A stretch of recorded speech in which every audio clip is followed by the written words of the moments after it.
Alright, so today, Ollie, we are speaking about the president of technology because the president took the opportunity to speak about AI and social media in her presidential address, opening of parliament when parliament was convened. I don't think we have the capacity or capability to put legislation in place for AI right now because our general technology legislation is abysmal. It basically will skip steps. If we don't have legislation in place for social media, we don't have legislation in place for disposal of technology equipment and all those different things. It reached the point where I do not trust a thing on the internet anymore. That's what I think. I think the biggest impact or the biggest negative would be from the social media and its use in social media and creating fake content.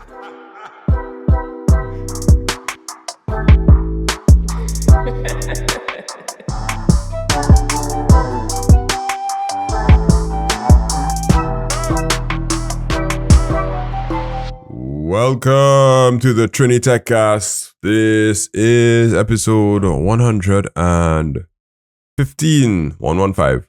And when we're recording on the 25th of May. That means you get paid.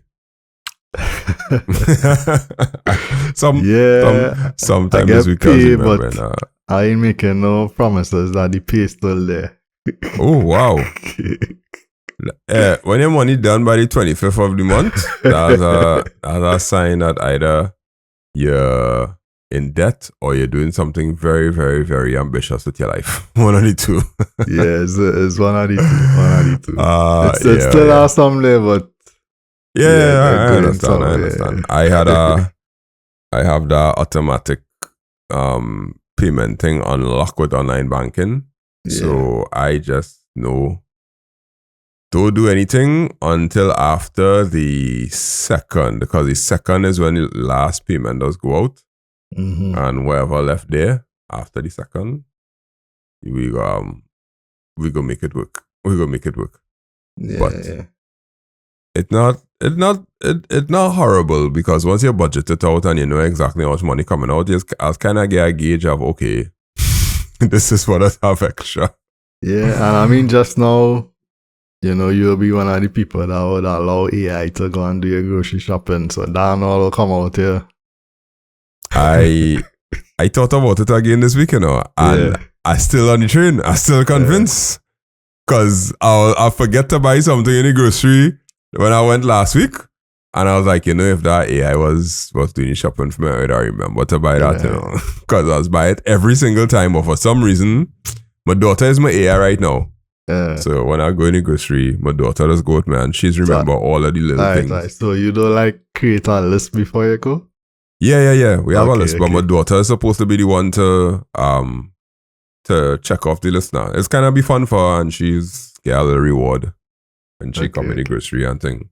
So she's the AI, but she missed it, and she's like, "Oh gosh, I missed that." Yeah, but she's remember all kind of other things. So that's why I need the AI.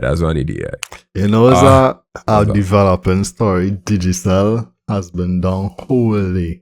Oh, yes. Somebody called me. I think my father called me and tell me something coming up with a pin on the TV. And I was like, a pin? I don't know what you're talking about. I putting a password. I was like, nah, it can't no password for cable. And in the end, I tell him, no, I think my mother come and say, did you sell down? And I was like, okay, cool. Well, yeah. For people who have cable, good. Not just cable, but the data. And the cell calls. So after for real? So it's like a big. I was trying to call people and I see people. All I see on my phone is the voicemail text message and yeah. I didn't know the outage was so big. Okay. 4 hours and they put nothing on the socials? 4 hours ago was the last update. We are currently experiencing disruptions across the country because of a major fiber break. And they're still working on it. So. Oh boy, that fiber optic again. Yeah. All right. In case you're missing Michaela, she gone to a birthday party because when you're young, you have to go to the party. You should tell us about it next week. We have no such birthday parties to go to. I just came from Sando. And something I tried to do this week that was techie. I switch I started to use an old laptop as a media server because I had an old laptop that I was sitting down doing nothing. I said, all right, let me turn it into a media server. And the screen mash up on it, right? So I can't see the screen on the laptop, so I hook up a monitor. You know, I can't boot into the BIOS with the monitor connected. Like I can't see. The only time the monitor will come on is when I reach the boot, when I reach to like Windows. And I have no way for you to enable the BIOS to be able to show on the external monitor unless you go into the BIOS to change it. And I was like, but the screen, the actual laptop screen not working, so I can't get into the BIOS to change the setting to be able to see the monitor going on. So I couldn't. How you solve that? It have a way to boot into recovery from Windows. And when I boot into recovery, I could see that screen, but I can't see the BIOS. So I just boot straight to recovery and choose to boot from the flash drive when you reboot. So then when I reboot, it booted from the flash drive automatically. Okay. So I didn't have to press F12 or whatever it is. But I find that was real stupid Lenovo. But it's a real old Lenovo laptop. That was like my laptop from 2012. So it's a 10-year-old laptop. That was more than 10 years. Yeah, but it's still working now. It's still... Yeah. I was able to install Windows on it. It's still... it had like 8 gigs of RAM. It had a SSD, in it from before and thing. So it was still actually responding.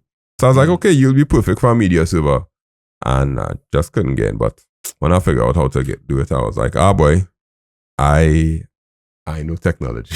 Yeah, I know technology. But it's still giving me trouble. Because I don't know if it kind of, the battery mash up in it now. So yeah. It had to be plugged in all the time. So I don't know if the charger, like if the power dip, if it has shut off and not auto restart. But yeah, that was as techie as my escapades got. How about you? Yeah, but this week wasn't tech heavy. The most tech heavy thing I did was asking ChatGPT to convert like a PDF to HTML code. Which we all have to do in life. HTML tables are ridiculous. I hate HTML tables, but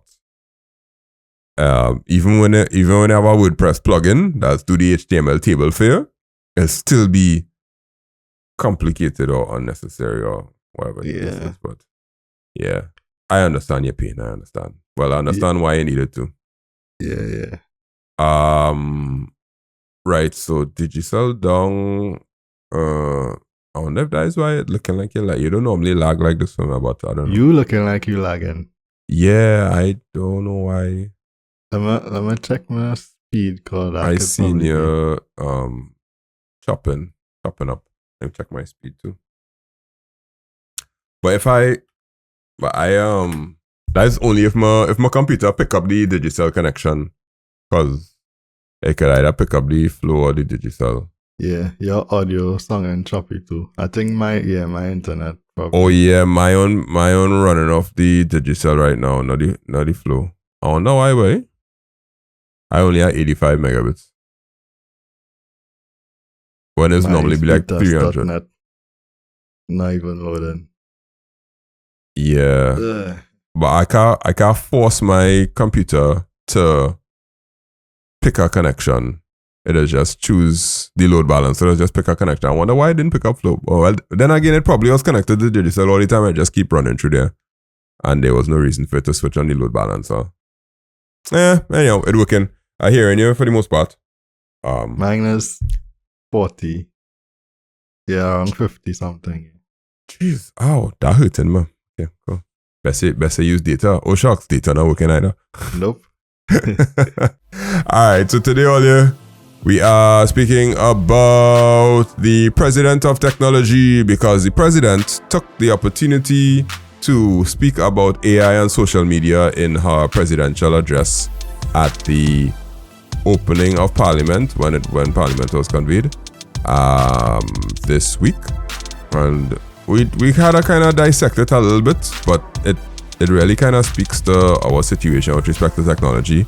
And the president may not ever have a chance to guide the way the country goes, but when the president has an address, people will pay attention to figure out what is on the president's heart, because basically that's some people. Yeah, that's all the president got. Well, we'll talk about that when we start talking. And the iPhone's cost could go up to about $2,000 US if the tariffs on them stay in place, which we have to discuss at length because there's a lot of wide-ranging implications with respect to tariffs on an iPhone, because Apple is not usually one of the companies you attack when it comes to these things. So let's go. Well, you probably made it this far in the podcast. That means you probably like technology a lot and like to at least hear us talk about technology. And that also means you may know somebody or somebody who knows somebody or somebody who knows somebody who knows somebody who wants a website built or an app built or some sort of technology integrated in their business. If you want to help them out, you could send them to Make It Simple TT, send them to us, and we have business services that range from building websites to building apps to invoicing systems to ensuring that technology is used in your company to installation of routers, buying things online. So you could check us out, 308-8799. You could check our services out, or you could go to makeitsimplett.com and see some of the things that we've done and maybe give a recommendation to our website built or something like that. All right, this is one of the shortest articles, but lots of things to think about inside here. And the reason why I chose it is because President Christine Kangaloo, which you think most of the people in the country don't know the name of the president. That is what you think, right? The majority, like over 50, I think over 50% of the people probably don't know the name of it. The probably know is a lady, but I want to believe. Okay. Maybe. I have to teach this in scouts, so most of my scouts know the president. But the regular person on the street, I hear it at a market vendor was talking to one of my colleagues and say, yeah, I'm waiting for my 10%. And she was like, but you're a market vendor, you know. And he's like, yeah, the government promised me 10%. and she was just in awe at how disconnected from understanding 10% back pay and politics and all them thing. And I was doing a little experiment. I asked my wife if she knows the president without Googling. There's like real low sample size, but we'll see.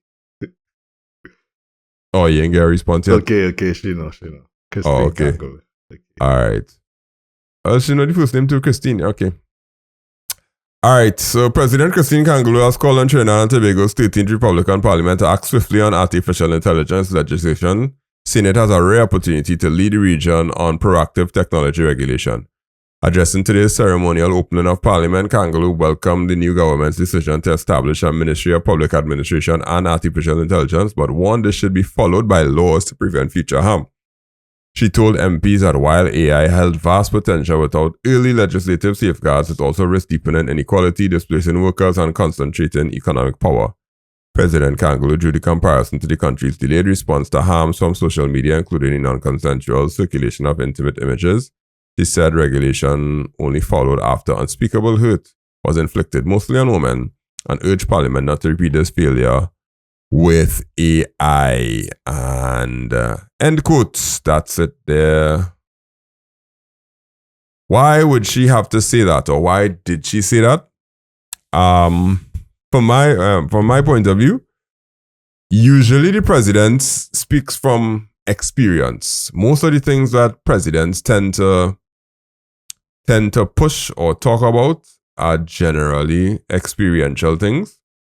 So you would see that she kind of spoke about the merit point system because she experienced somebody, I don't know if they died or if they got hurt or some kind of drama like that, but because of experience. And now she's talking about this AI thing, legislation being put in place, which comes on the heels of her experiencing something that, well, she didn't experience it, but her passion now is the hurt that has taken place to women because of social media, because of the sharing of non-consensual images, basically revenge porn. And she wants to get her handle on AI. No doubt somebody would have fed this information to her about what could happen with AI and all those different things. And I don't think we have the capacity or capability to put legislation in place for AI right now, because our general technology legislation is abysmal. So to try to pass, it basically will skip steps. If we don't have legislation in place for social media, we don't have legislation in place for disposal of technology equipment. We don't have legislation in place for cybercrime and data privacy and all those different things. To jump straight to AI, it didn't make sense. That's my initial thought. There are many other thoughts, but let me hear what you had to say first and then we talk through it. I get what you're saying. I understand exactly what you mean. But at the same time, I don't know why, but at the same time, if you're going taking front and going and have a ministry that have the word AI in it, I think you would need to at least show that you would create a policy or some type of, it may not be law one time, but at least you had to do something AI related. You can't have a whole ministry and part of the ministry is AI. So at the government level, it have to have some type of, at least some type of policy or guidelines or something that's kind of the beginning of AI legislation, and like some type of foundation, or get the conversation going, that type of thing. Why? And then, as I say, the other stuff that that we kind of lagging on, cybersecurity, social media, the other things that should be, he had years of experience in it in terms of the good and the bad, and years of other countries who have already implemented things like that, the EU, the US, Canada, to learn from it, so in terms of those other things, the legacy technology stuff, you have a chance now to bring that forward, put that into law or whatever, and then with the AI stuff, I think you'll need to do something. You can't just, I don't think you could just leave it alone. You have to at least have a little policy or guideline or start some type of initiative to kickstart it. So next year, 2-3 years, you'll be in a better position to have a law or have regulations or something. Okay, I think you have some validity in what you're saying. They need to kind of basically you put your foot in your mouth by calling ministry AI, so you have to follow up on it. If you don't follow up on it, it will be kind of stupid. So I wouldn't say it like that, but I mean, well, given the I mean, at the end of the day, that is what it comes down to, is like selling people a dream. When you sell people a dream and you don't follow through, I would consider it to be stupid.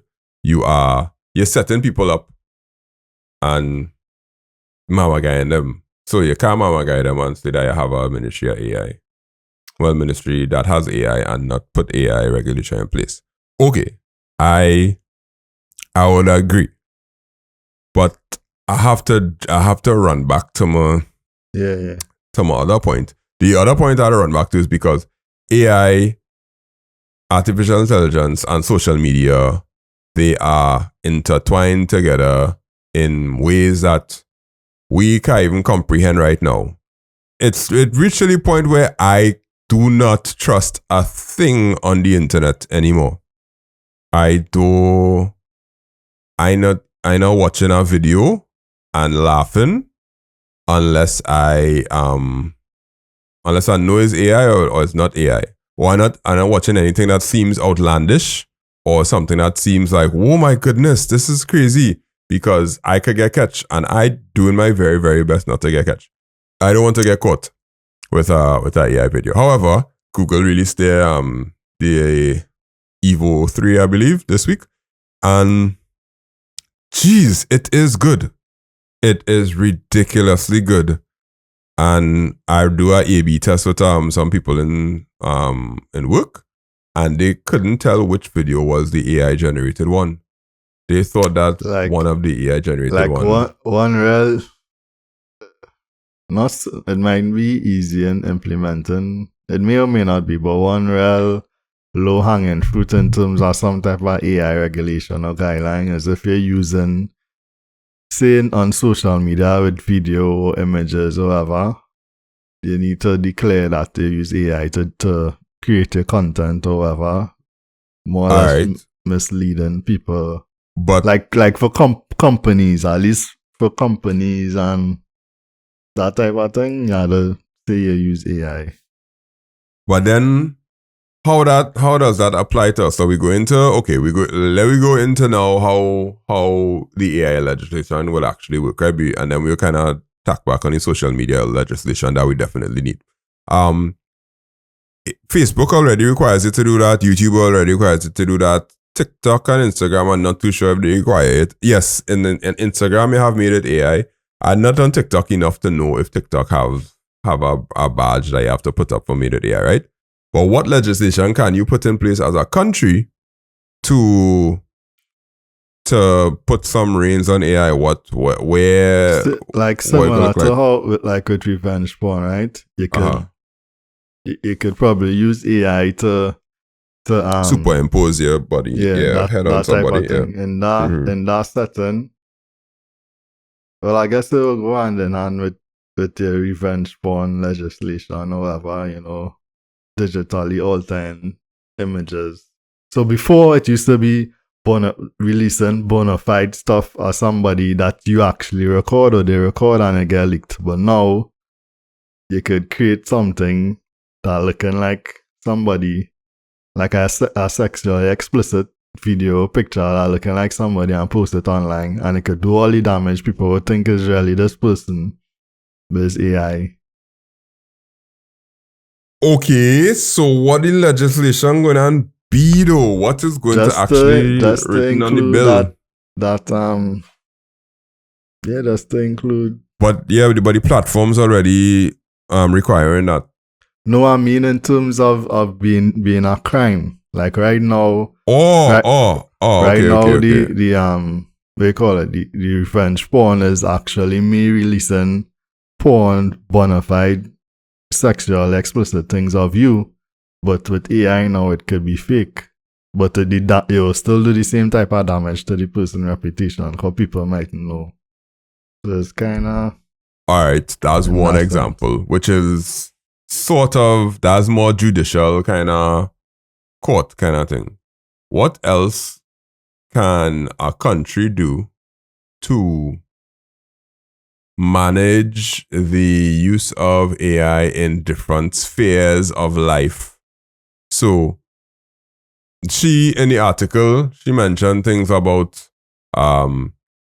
deepening inequality, displacing workers, and concentrating economic power.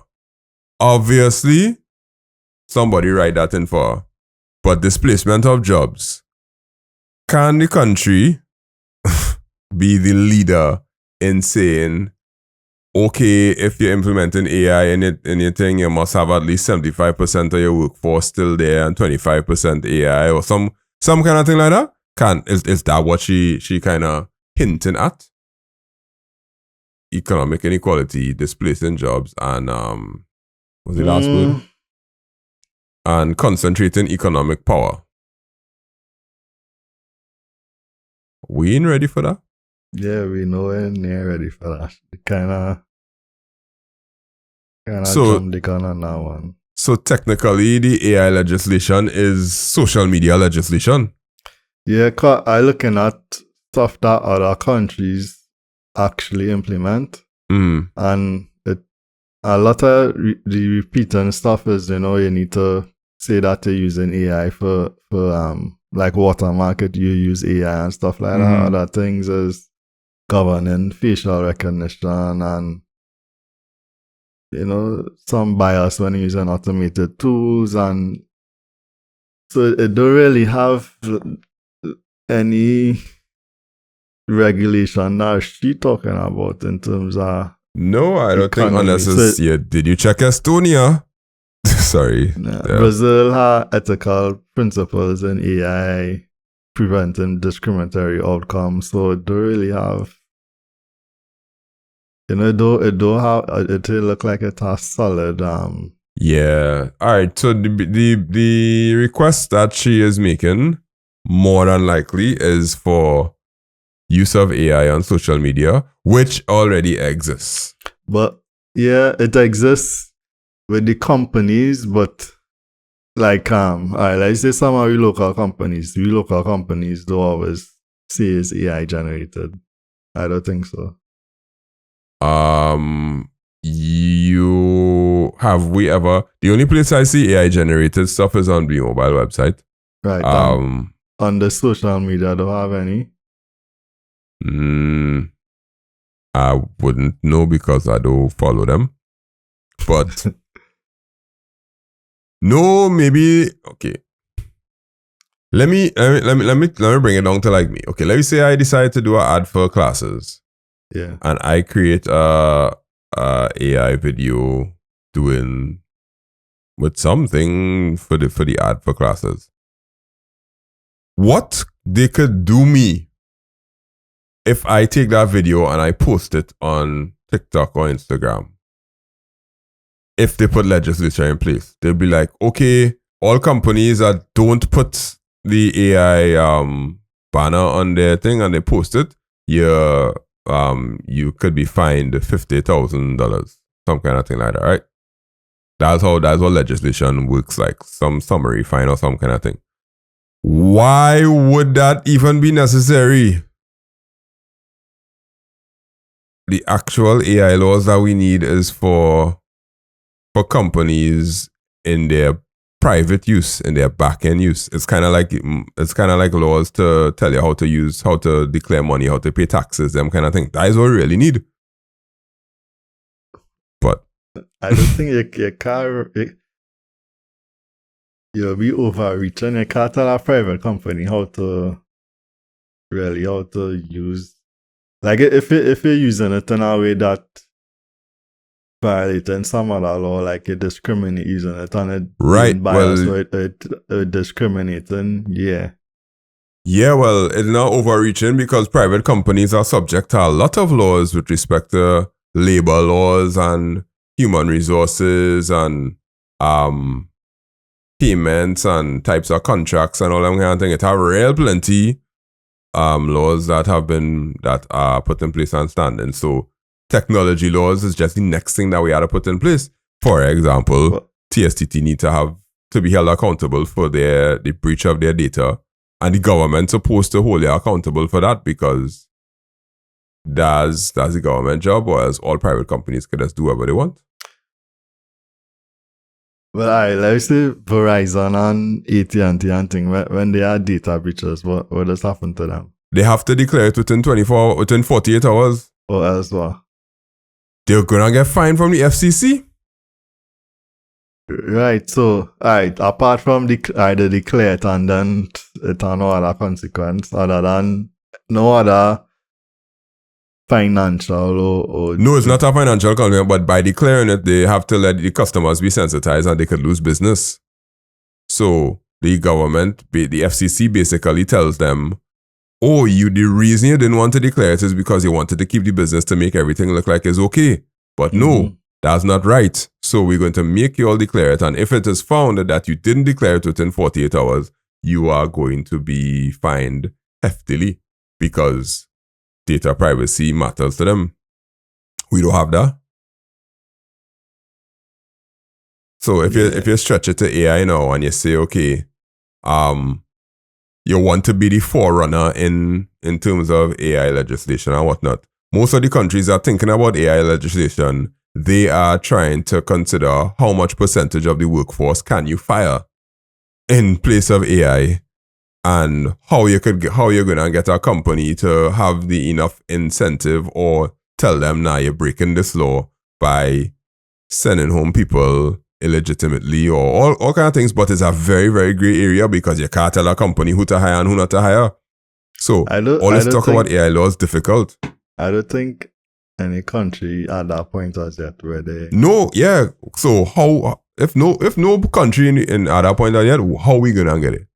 We ain't gonna get it. I think the unique countries are probably gonna look to enforce something strict like that would be countries like China, but countries where you have a more or less a capitalist economy, a capitalist economy would allow things like that to happen. For the end of the day, if you stand on people and you're making a lot of profit, the cost of the goods cost of making the goods go down and you have more profits. The consumers, you think the consumer going and look at this company and be like, you know, this company, they're giving me my product cheaper, the quality good, but based on my moral and ethical values, I'm not going to buy from them because they moral only have and AI. ethical. Yeah, because they don't have humans, they hire AI. But the product, this iPhone, is $500 because of AI, but I'm not going to buy it because they're not hiring humans to make the iPhone.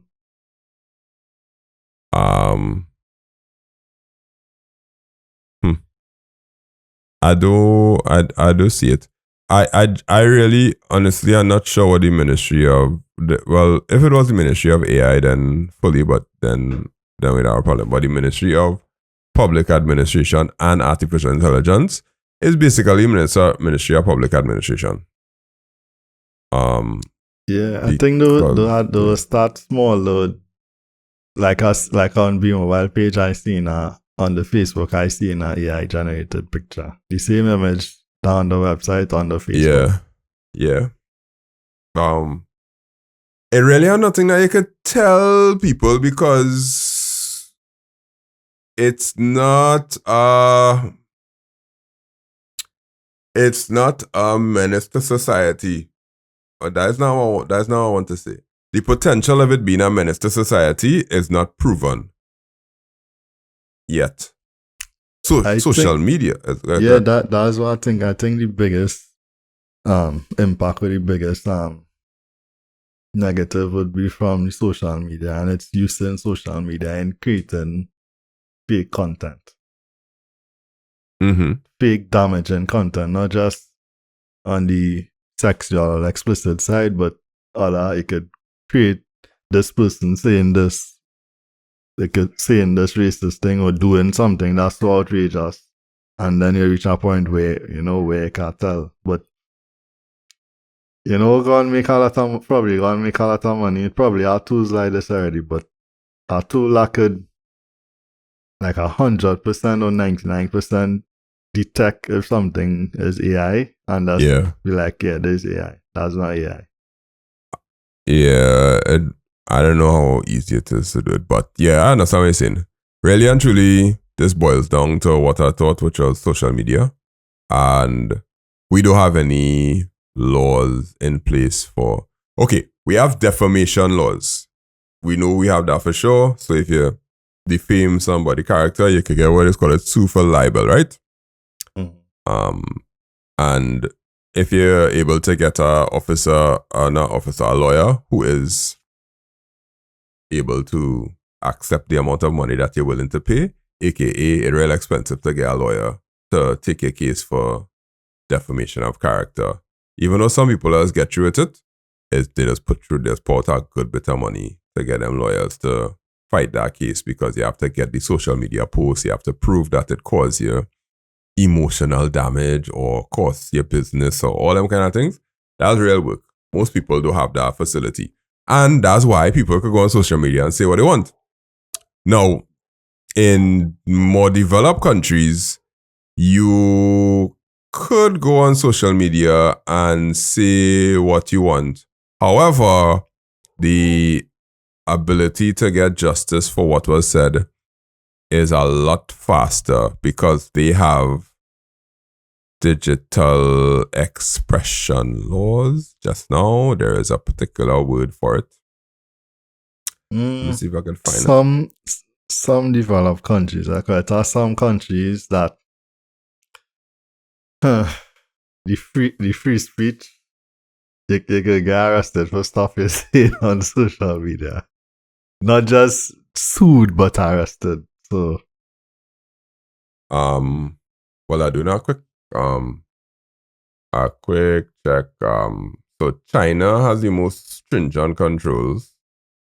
You cast in nothing anti-state, they will fine you because remember everything on China is going through WeChat and thing. North Korea, Iran, Saudi Arabia, Vietnam, Cuba, Turkey, Germany, the EU. Everybody inside the EU, they have a Digital Services Act with all kind of things in place. Think England to extent. The United Kingdom, yeah. Australia, India, and Brazil. These are the top countries that have all of that. Of course, we know the USA. You could say what you want and because the Second Amendment or First Amendment, whatever it's which one? The First and the Second Amendment. The First Amendment and then the Second Amendment supposed to be to protect the First Amendment. Right, yeah. So there are countries who have laws in place and they could basically request that any social media platform could ban your account, take it down. They could legally tell you that you can't say certain things. And it goes as far as like age, minors, protecting minors, and people from 16 years old shouldn't be using it and or whatever, right? We could put that in place. That ain't that hard to do. Well, okay. When I say hard to do, not that hard to conceptualize. To pass it in Parliament, well, everything hard to pass in Parliament. Like it's not a straightforward thing. But to conceptualize proper laws for social media, I think that's the better start than to jump to AI. Because to conceptualize proper laws for AI, that means you have to understand the capabilities of AI. And every week the capabilities of AI, it's changing. So I guess thanks President President Kangaloo for bringing it up. But I don't know how far it's going to reach because right now there's so many other problems in Trinidad and Tobago that they have to deal with. Implementing things in the Ministry of Public Administration and AI. Right now I think public administration is just wage freeze, hiring freeze everything until we know what we want to implement or until we know if we're going to implement anything. And I don't know if AI going to get implemented. Yeah, we'll see. Yeah. All right, cool. Well, that is all that happened locally. So besides some influencer people that was talking about using AI for filmmaking, but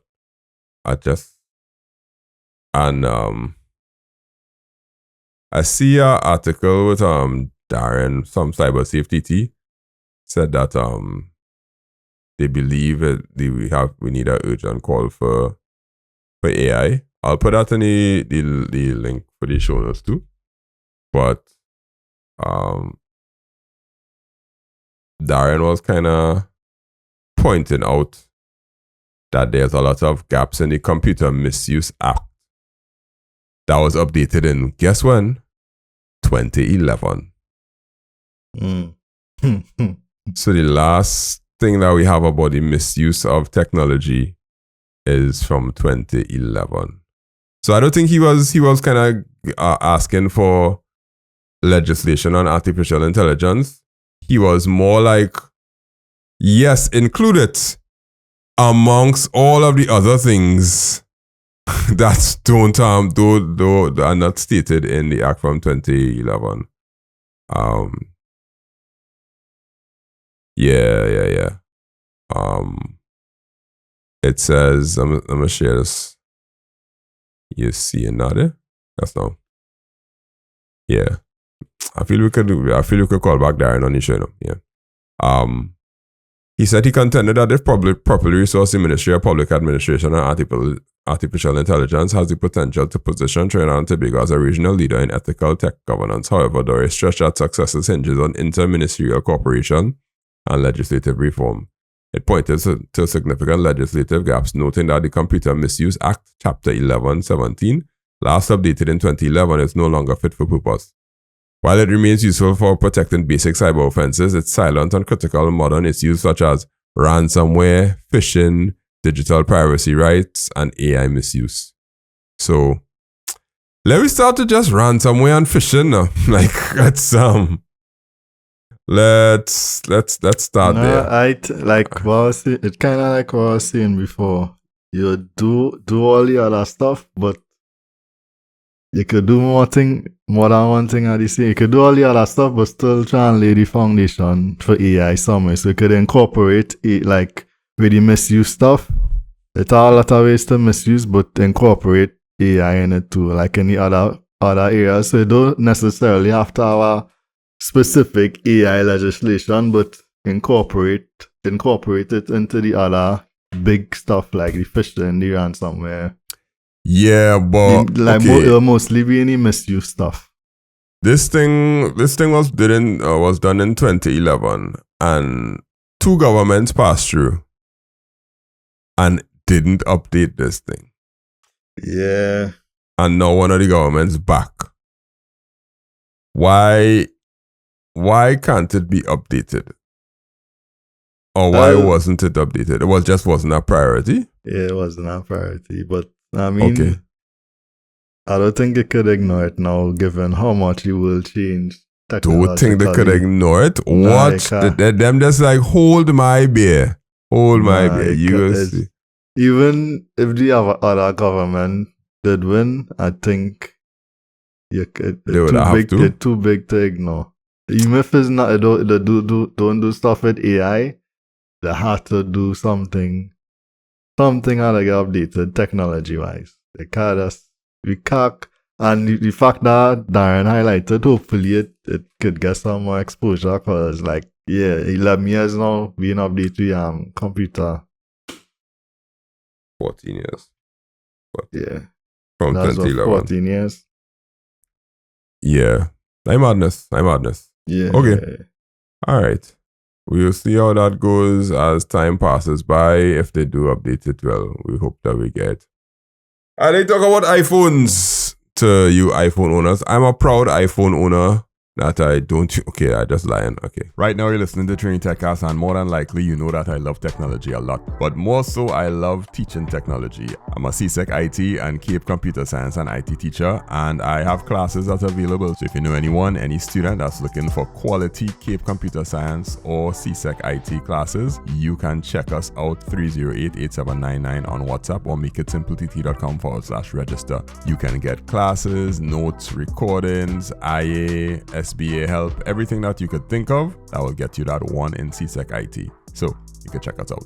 The iPhone cost could go up to $2,000 US. Here is why: because the keyword that's buzzing around the world is tariffs. Everybody knows what a tariff is now. Even my son asked me, Daddy, what's a tariff? I was like, boy, welcome to the world, son. All right, a one-solid relationship between Donald Trump, this is a CNBC article, between Donald Trump and Apple CEO Tim Cook is breaking down over the idea of a US-made iPhone. Last week, Trump said he had little problem with Tim Cook, and on Friday, he threatened to slap a 25% tariff on iPhones in a social media post. Trump is upset at Apple's plan to source the majority of iPhones sold in the US from its factory partners in India instead of China. Cook confirmed this plan earlier this month during earnings discussions. Trump wants Apple to build iPhones for the US market in the US, and has continued to pressure the company and Cook. Here is what he said. Here's what he said. I have long ago informed Tim Cook of Apple that I expect their iPhones that will be sold in the United States of America will be manufactured and built in the United States, not India or any place else. And he posted that on Truth Social, which is basically his social media network. Imagine the president have their own social media network. It's kind of wild. In terms of profitability, it's way better for Apple to take the hit of a 25% tariff on iPhones sold in the US market than move iPhone assembly back to the US, Apple supply chain analyst said. So, all right, that's the first part. Let me talk about that first, and then we will go into the actual political posturing and all that drama. All right. So he is saying that he and Tim Cook was cool, and they're friendly, and whatever the case is. All of them went to the inauguration, and yada, yada, yada. And then he was like, listen, if this thing going on work, I have to impose a tariff from y'all because y'all are one of the biggest sellers of electronics and whatnot.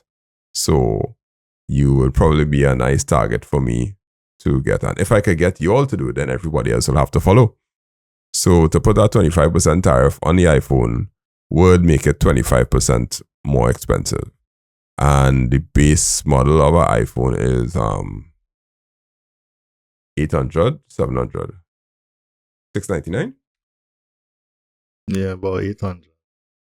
Right. Then that means most iPhones gonna go up by 25%. It'll be $1,000 for the base model, right? Yeah.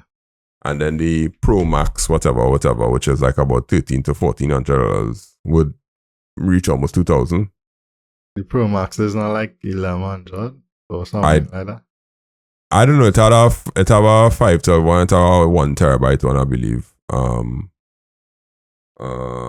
Okay, that's all. What would be the price? Well, 1,500. Okay. If it's 1,200, it'll be 1,500. So why most of the articles saying $2,000? They probably looking at the max spec one. Like if you're the most expensive one you can buy, probably. Okay.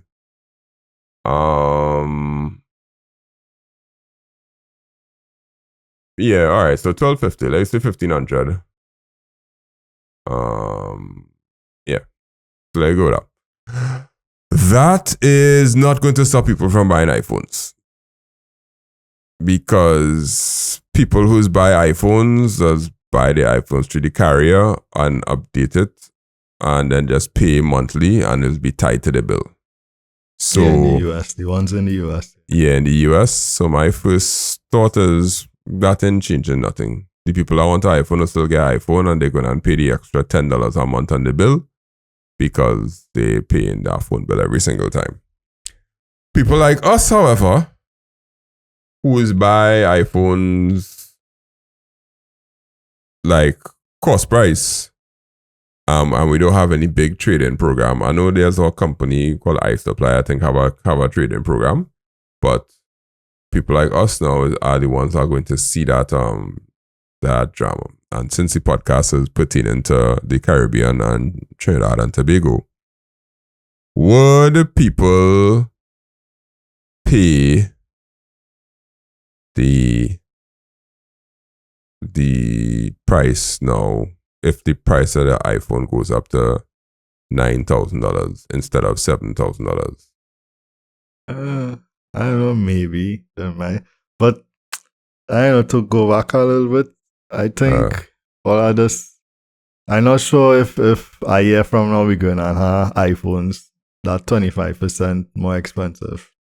All of this is probably just posturing to try and negotiate something, whether it be commitment from Apple to build a factory in the US, and you're like, okay, if you don't do this, then tariff, right? If you commit to building a factory in the next 2 years and a CAPO whatever in place, you remove the tariff and whatever. I mean, if if you put the tariff on your Apple to start building phones in the US right now, that ain't gonna happen right now. They need to actually build the factory. So it's probably posturing to try to get them to commit to doing something in the US.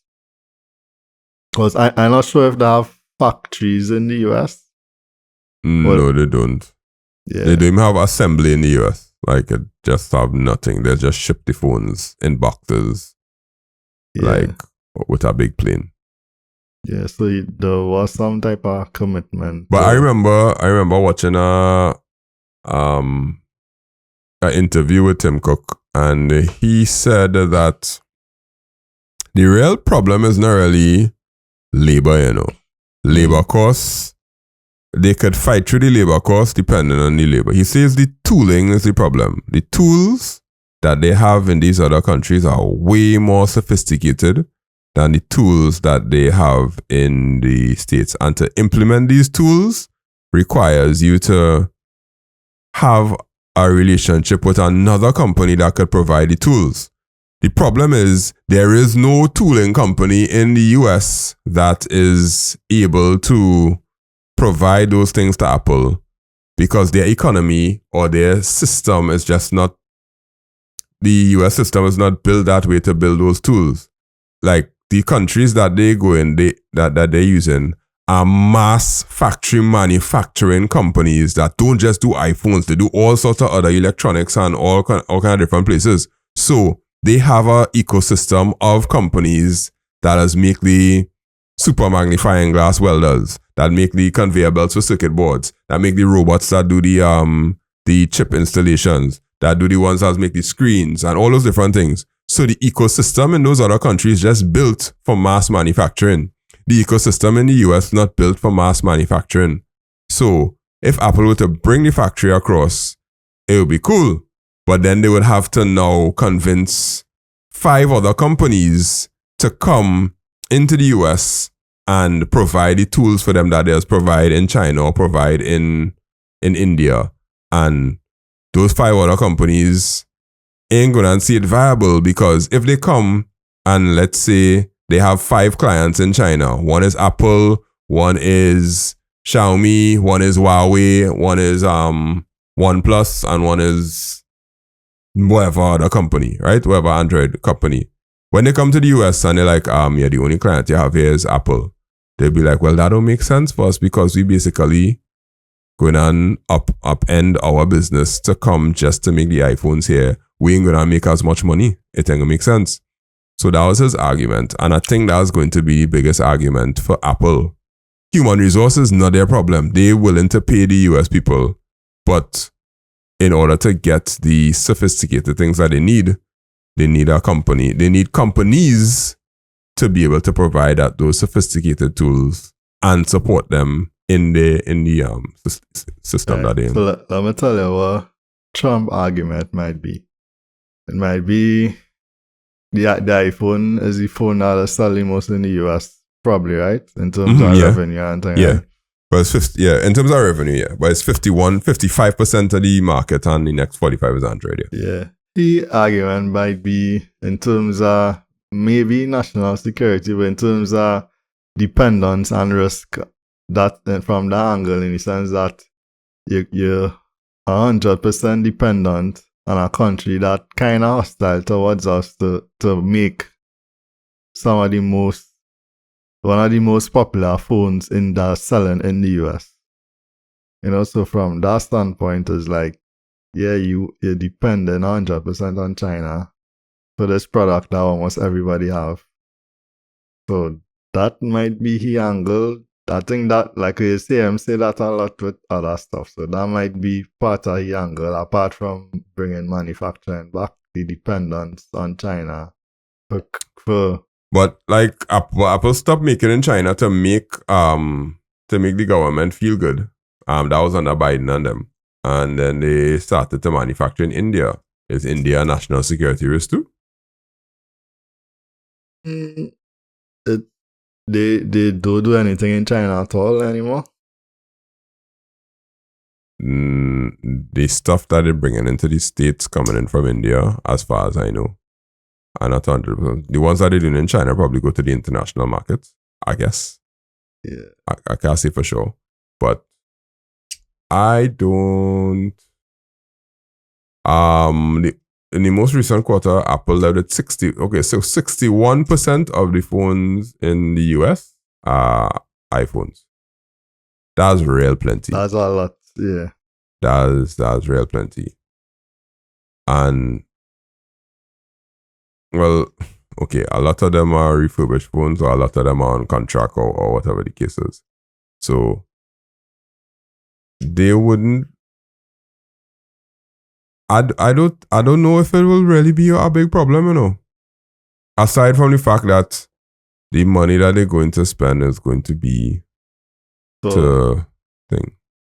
So as of May 25th, 2025, yes, Apple continues to manufacture a significant portion of iPhone components and perform final assembly in China for the US market. Okay. Yeah. Yeah. It could swing either way, but let's say it does. Let's say possibly it swings the way of his posturing and the tariffs going to change. What deal Apple is going to make to make them pull back, which is Apple just going to promise that they will make the factory in China, right? I mean, make the factory in the US. If it swings the other way, the price of the iPhone is going to go up, and nobody will care, in my opinion.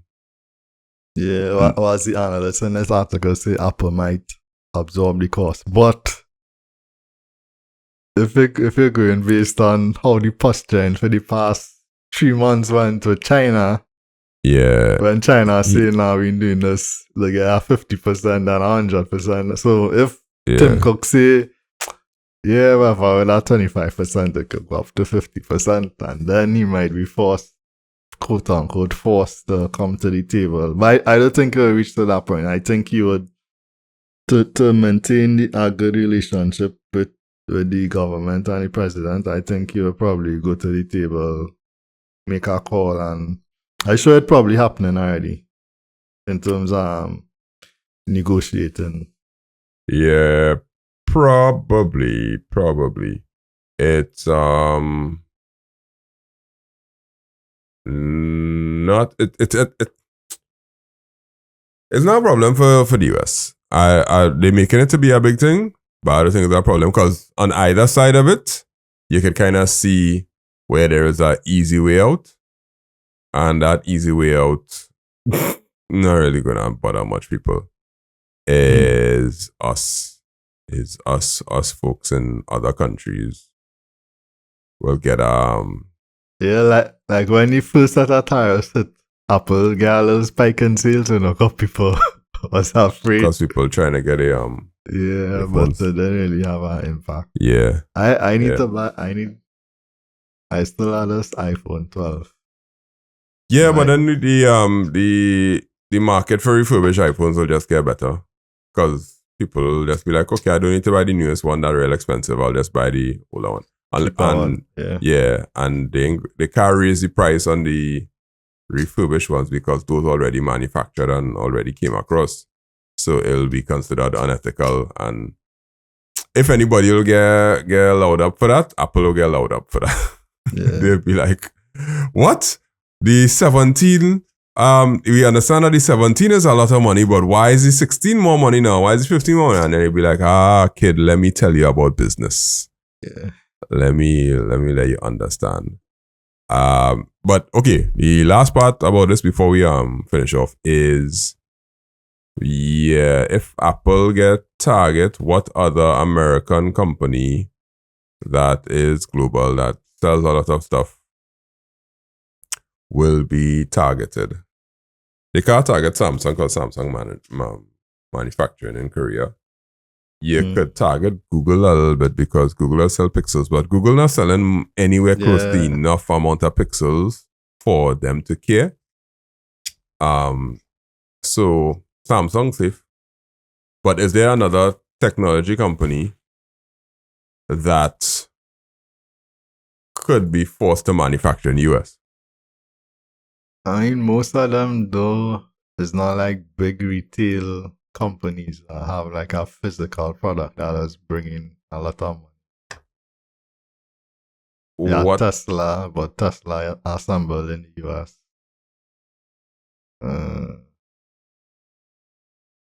Facebook, Amazon, Netflix, Google, Microsoft, Tesla. Like the big Netflix. I'm thinking in terms of stock price. Oh. Yeah. Just I had a ask in Gemini just to see. Yeah. What other companies will have the same HP. HP. Yeah, HP might have a little drama because HP manufactures HP is a US company, but they have a high manufacturer. Yeah. In terms of like the thing with Windows computers, you have so much options, so one specific company mightn't have a big sway. Like Trump probably don't even care about HP like that. That's true. Nintendo is Japan. Nintendo is Japan, yeah. Okay. Just now, HP, Dell, and Microsoft are the three major ones. Gemini, tell them. Yeah, Microsoft would probably really. Microsoft would be the one that would probably be on his radar. Dell and HP probably don't care about that. And Microsoft. But Microsoft is just Xbox, but Xbox not really. Yeah, Xbox just really dying a slow death right now. They still make Surface, like the Surface. Yeah, they just released some Surface laptops, some pretty good ones actually. Yeah. Okay, well then, yeah, Apple is the only one that you could target. Like, it makes a lot more sense now. The only big fish that you could target that will get this manufacturing thing that's not a car maker or other manufacturing industry. That the only big fish in the tech industry that you could target that has physical devices that would be able to feel the pain from a tariff is Apple. Okay. Yeah, it lines up now. It makes sense. Everybody else is a services industry or servers or whatnot. So what he'll try to force them to do is bring their data centers into the US, which is... Well, the US, for the US customers. Yeah, for the US customers. Which is even worse than... I mean, it's probably already like that. A lot of them. Well, yeah, a lot of them would have their data centers there already done there because of access and CDNs and them kind of thing. Yeah. For the faster content delivery. But yeah, moving a factory is way harder than building a data center. Building a data center is just racks and networking. I mean, I'm saying that, but moving a whole factory and manufacturing, that's a 3 to 4 year ordeal. A data center could be done in a year. If you spin it up fast enough. But yeah. Okay, cool. I think this is much ado of nothing. And I'm not going to spend $9,000 on a new iPhone. But there are Chinese who will do it until we get the. It's not Chinese, it's real money. Like filthy rich Chinese. I've come to realize and learn that because being in the world of business, I realize that there's some ridiculously filthy rich ones out there where money is not a thing. It is not a thing. How they acquire the money? I've also learned some things too. But that's a conversation for not on the podcast. Take risks. I don't know what kind of risk, but risky business. That's what it is. Yeah. All right. So that's it there. Let me recap. We kind of went through the president's statement about legislation for AI and technology and how our AI laws are. We went through an article about cyber safety and a friend of the show, Darren. I feel I'll ask Darren to come on the show later on in June or July when we had to go on vacation and thing, and we had to record some interviews. It'd be nice to have him back on. And we could talk through some of these things. Yeah, and we also went through iPhones could cost a lot of money, but in the end, I don't think it will be a big problem for most people, and for the way Trump does the tariff thing. Yeah. All right, that will take us to wrap up time. So, how long? An hour and 3 minutes. Jeez, we talked for long, man. I didn't think we'd have talked so long today. But yeah. My name is Andre Charles from @MakeItSimpleTT. Also from @TriniTechCast. If you follow @TriniTechCast, you will see that we all over, the TikToks and TikToks. Somebody in the US told me, hey, I see on YouTube the other day. Like, okay. Oh, for real? Our YouTube shorts reaching somewhere? Yeah. Sometimes I see like someone else reach like 1,000. Like to reach 1,000 on YouTube shorts, that's almost crazy. It's almost unbelievably crazy. Yeah. But let me see. Boy, them YouTube shorts are abysmal. Oh look, yeah, one is 1,240. That's the one with the dead man speaking in court. Oh, okay, well, yeah, probably that one. Yeah, that one. On YouTube, most of the international ones does go. The local ones, they don't get no traction on YouTube.